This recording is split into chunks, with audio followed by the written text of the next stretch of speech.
I was just looking through some numbers, looking through some stories yesterday, and I saw that there was a conversation around the issue of budget. I haven't taken my time to look up the entirety of the budget. It's a long document, so you take it one at a time. And there were concerns around the budgets of NEDC, which is the Northeast Development Commission. I think a few days ago, where somebody had raised, or some people had raised concerns that out of the 46 billion naira that was budgeted for that particular commission, that interventionist agency, about 244 is earmarked for personnel cost. Well, that was quite disturbing. It looks like the NEDC is just there to pay salaries. Well, the budget office had actually responded and said, look, it's not like that. What happens is what they call a technical space holder. To that extent, they mean that when budgets have been prepared, if all the MDAs within that, or the departments within that particular commission do not submit the entirety or the breakdown of their budget, they've put all of these monies into personnel costs. And then when it's ready, they now do the breakdown. But for me, that's inexcusable. But where I got concerned is the DG of the budget office. I think I saw the post on Bayo Nanuga's page on X. My worry is that the question was, why are we earmarking 244 of 246 for personnel costs? You say it's just a technical space holder because the details were not available as to the time the budget was presented. Now, in that 12-page response to that particular concern, he did not state how much is the personnel cost. Do you get my point? The main issue was not addressed. For me, we're just dancing around. The question is, 246 earmarked for the commission, 244 for personnel costs. Okay, you say it's just a space holder because there's no breakdown as at the time it was prepared. What I expected the budget office to do, say, okay, we can tell you for a fact that as much as it's not 244, it is XYZ. So I don't know who is writing these pressers or these, releases for them. It doesn't make any sense.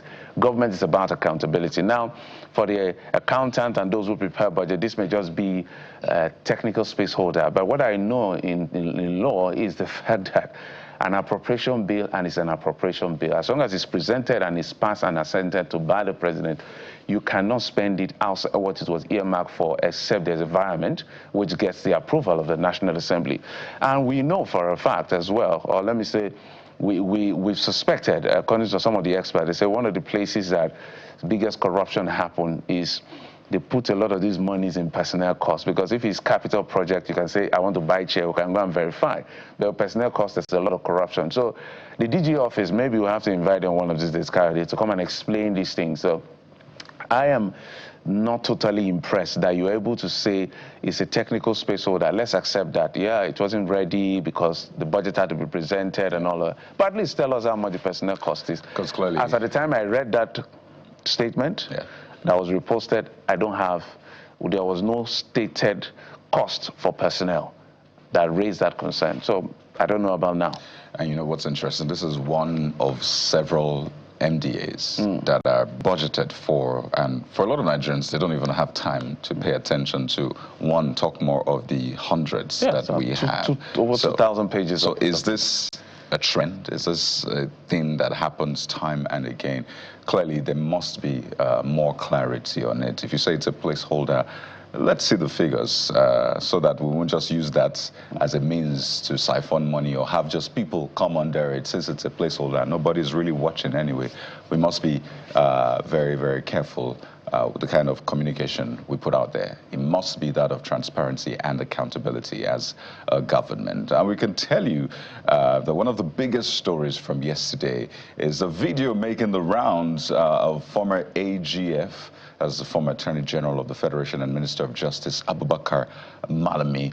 Now that video shows him being arrested by operatives, we understand, of the Department of State Services, or the State Security Service, the DSS. So there you see, we understand he was arrested. This video was shot in front of the Kuje Correctional Center in the nation's capital. Now, according to that video, You can see the former AGF being led to a vehicle apparently belonging to the DSS shortly after leaving Kuje prison. You may recall that the court had granted bail on several conditions, and eventually it was perfected. But what do we see? It was right when he was released, he was taken up again by the DSS. Now, before entering the van, he actually asked the DSS officials to present their identity cards. In fact, he was saying, "Who is your guy among you? Can I see your ID card?"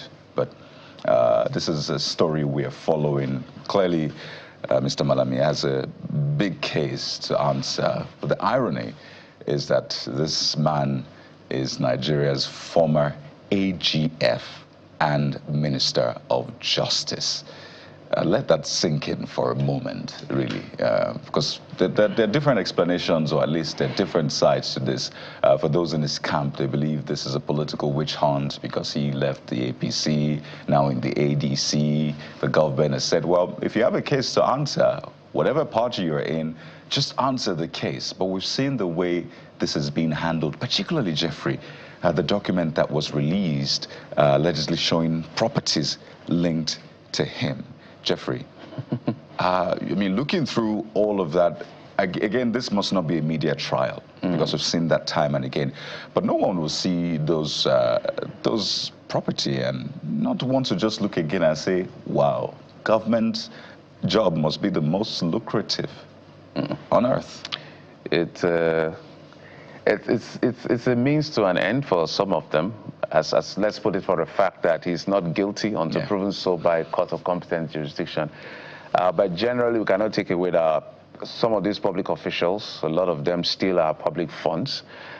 That's why I know we've given a lot of kudos to the EFCC chairman for some of the things he does with, and the ICPC as well, some of the things they do with, you know, Yahoo boys and all of that. But I'm sorry, but I'm not impressed with either of them.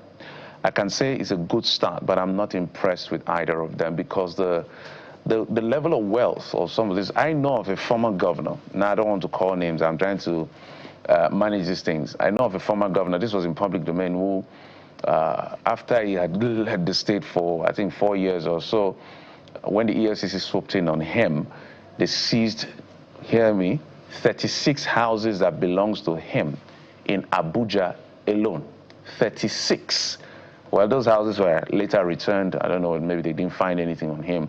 So the question could be, how did these men just get this wealthy as far as the issues of, you know, amassing wealth is concerned when people get into public office? But if we stay on the issue of Malami, I don't know. This DSS are picking up people as soon as they finish from Kuje prison, or they fulfill their bail condition. It's still something I'm not quite clear about. So is it that there are more charges brought to him? I know he's a person of interest, as apparently. When they don't want you to go, the government will look for a way anyway to just get you and get you, because they may see your flight tricks and all of that. You may escape justice in their view, so they want you to follow through with the judicial process. So I think they've done it to Shawore before. At least I know Shawore, who is literally in court, and in court every other day, was in court, I think 2 days ago. So I don't seem to understand how this works when it comes to laws and how they operate. As far as the man who has been charged to court, I think he's been granted bail.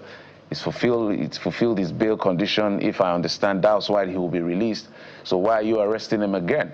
So that's something is not clear about. And you know, sometimes when it comes to these security agencies, secret police, sometimes you don't get the full picture of what they are trying to do. But for the sake of transparency and accountability, Malami is still not guilty until found guilty by a court of competent jurisdiction. I know people hold things against him for, quote unquote, the atrocities he committed when he was the Attorney General for 8 years, because those times when we're raising those concerns, some of them were being selectively deaf, because it's typical with people in government.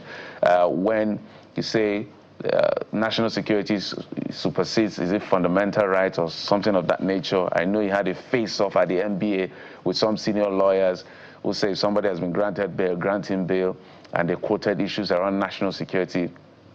So sometimes, like, these laws are not as clear as crystal, or people choose to interpret it the way they want. But first and foremost, I want to understand, Kayode, why he was rearrested. I don't have facts to that effect. Perhaps he has met his bail condition. Maybe more charges were brought to him. Is that the way they're supposed to pick him up? Where he was even invited and he refused to show up? These are fundamental issues. So if he was invited again and he refused to show up, then they have a right to arrest him with a warrant. But if you never invited the man and you just pick him up in front of the prison that he was just released on bail, I don't think that is right. We've seen this happen time and again. Happened with not correct. Former CBN Governor Yes. Emefiele. The DSS, in fact, it was a scuffle between DSS and the correctional service officers. Remember that trending video? So it's almost like an MO. It doesn't look good, I must say. It is not right. If you're arresting someone, clearly there must be cause. Because what we've seen time and again is a solid case, or what looks like a solid case, is then messed up with the way it is handled. So we must understand why this happened. Why was there a rearrest? What exactly is at play here? Are there more charges? Is it still the same charge? And then you realize, Jeffrey, that there are now lots of cases spread around. You're not even sure which is which anymore. Today they are reporting 200 billion. Another time is 98 billion. And you're thinking, is this an addition, or you sort of split the cases? The point is, the right things must be done. So while we follow up on that to ensure that you get all of the angles to this,